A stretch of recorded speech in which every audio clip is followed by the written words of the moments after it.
Kwenye safari ya kutimiza ndoto zako, kutakuwa na wakati utajisikia kukata tamaa. Usiogope, hilo ni jambo la kawaida. Hata Yesu Kristo aliwahi kufika mahali pa hofu na uchungu aliposema, Luka 22:42, Baba, ukiwa ni mapenzi yako, kikombe hiki kiniepuke, walakini si mapenzi yangu yatendeke, bali yako. Lakini bado hakukata tamaa. Aliendelea hadi mwisho wa safari yake, akalipa gharama yote mwenyewe. Hakukuwa na mtu wa kumsaidia kwa sababu huo ulikuwa mzigo wake. Na wewe pia, hata ukilia msaada ukaonekana hauji, endelea kusonga mbele. Mungu atakutia nguvu ya kustahimili. Usikate tamaa. Endelea.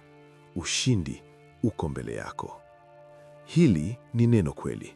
Subscribe kwa Neno Kweli upokee mafundisho yanayofungua macho na kuimarisha imani yako.